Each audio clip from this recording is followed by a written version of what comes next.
Okay, guys, so this is part two.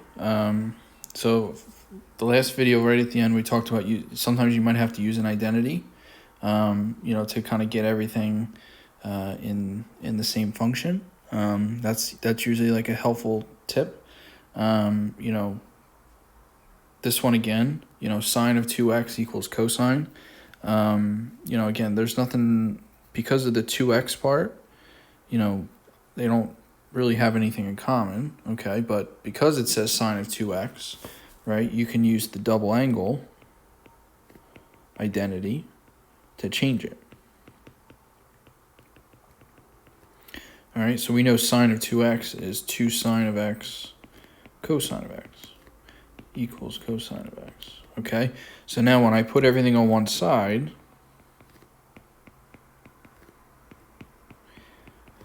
I can factor something out. Okay, I can factor out the cosine. So then you got 2 sine of x minus 1 equals 0. All right, so you're doing, where is cosine equals 0? All right, where would the x term be 0? All right, so that's going to be x equals pi over 2, and then also 3 pi over 2. And then you got 2 sine of x minus 1 equals 0.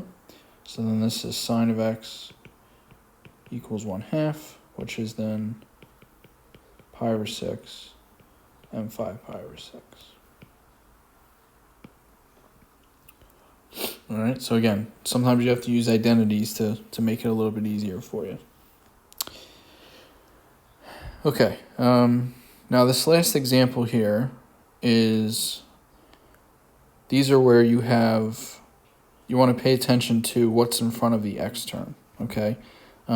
These are when you're going to have multiple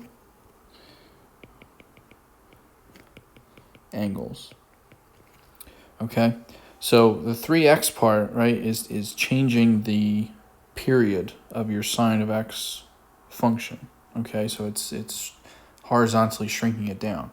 All right, so that's what that means, is it's going to give you more solutions than if you were to just have 2 sine of x minus 1 equals 0, okay? So if you guys recognize that you have, if it's like one function like that and it has a number bigger than 1 next to the x term, okay, these are the steps that you want to do, okay? So for the first one, you're going to write the general solution.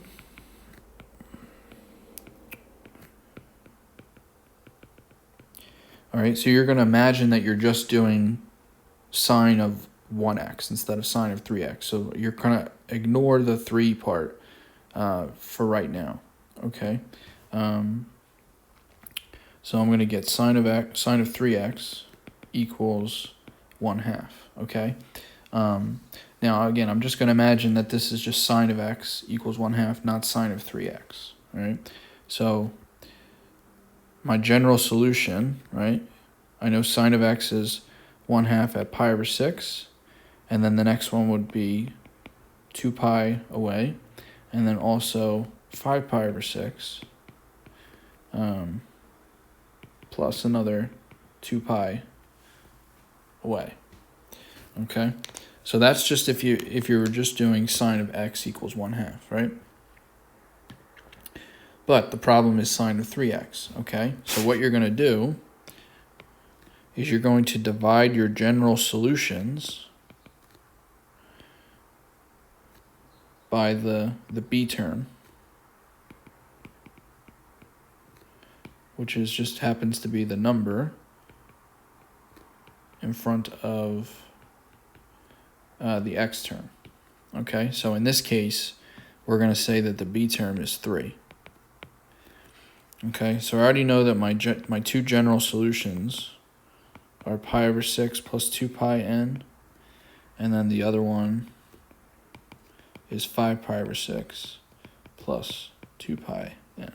Okay, so because the b term is 3, what I'm going to do is I'm going to divide everything by 3. Okay, so what that's going to do, when I do pi over 6 divided by 3, okay, I'm going to get pi over 18 plus And then 2 pi divided by 3 is 2 pi over 3n. Okay, and then the same thing here. So 5 pi over 6 divided by 3 is going to be 5 pi over 18 plus 2 pi over 3n. Okay, so these are going to be your new general solutions when you're doing sine of 3x instead of sine of 1x. Okay,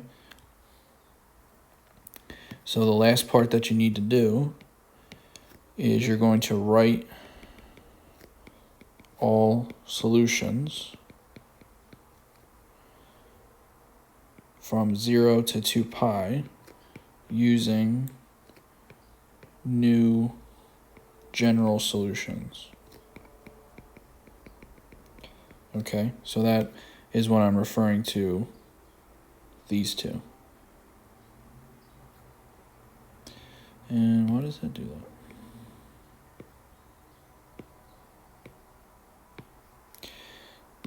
Okay. So what I usually do is I just start with the first one, and then I figure out, how much I go up by until I reach, 2 pi. Okay. So 2 pi in this case, because we're dealing with pi over 18, right? We know that that's going to be 36 pi over 18. Okay.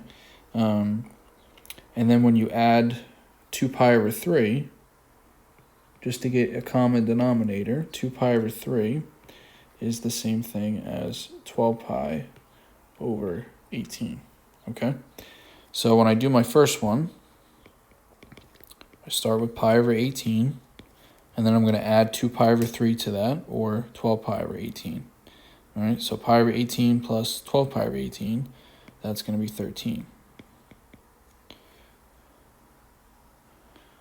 Okay, and then the next one, you're going to get 25 pi over 18. Okay, so that's for the first general solution. And then the second one is going to be 5 pi over 18 plus 2 pi over 3. All right, so that's going to be 17. And then 29. Just keep adding 2 pi over 3 to your solutions, okay? Now again, if I added 2 pi over 3 to 25 pi over 18, it's going to be bigger than 2 pi. So it's not going to fit in your domain. All right, same thing with 29 pi over 18.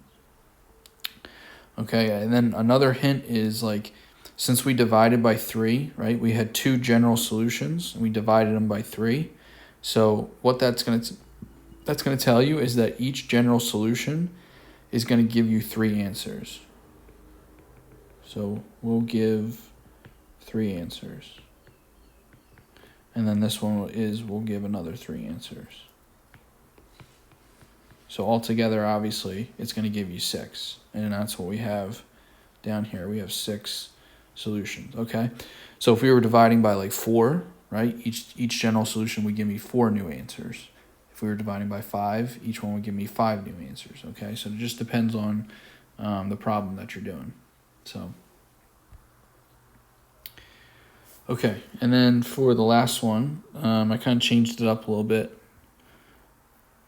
Made 2 cosine of 2x equals root 2.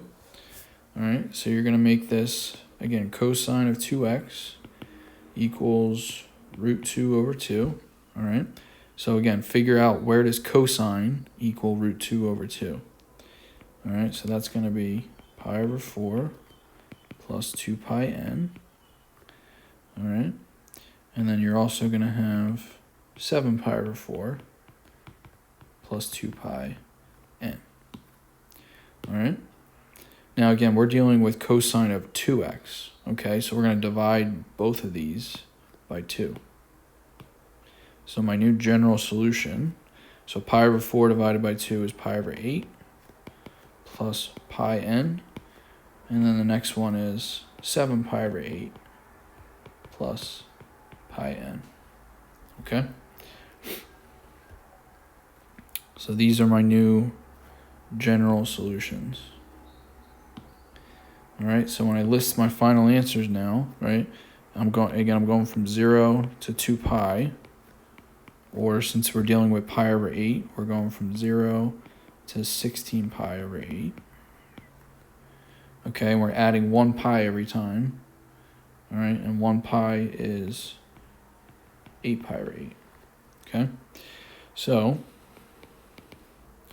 start with the first one. So pi over 8, and then plus another pi is going to be 9 pi over 8. And then you got 7 pi over 8, and then plus another pi is going to be 15 pi over 8. All right, so since we had two general solutions, okay, and we divided them both by 2, right, each general solution should give me 2 answers. Okay, so the first one gave me those 2, and then the second one gave me the second 2. Okay. So again, use everything at your disposal, guys. Identities, unit circle, factor, things like that. If you can rewrite them, and then again, if you have any questions, let me know. Okay. Thanks.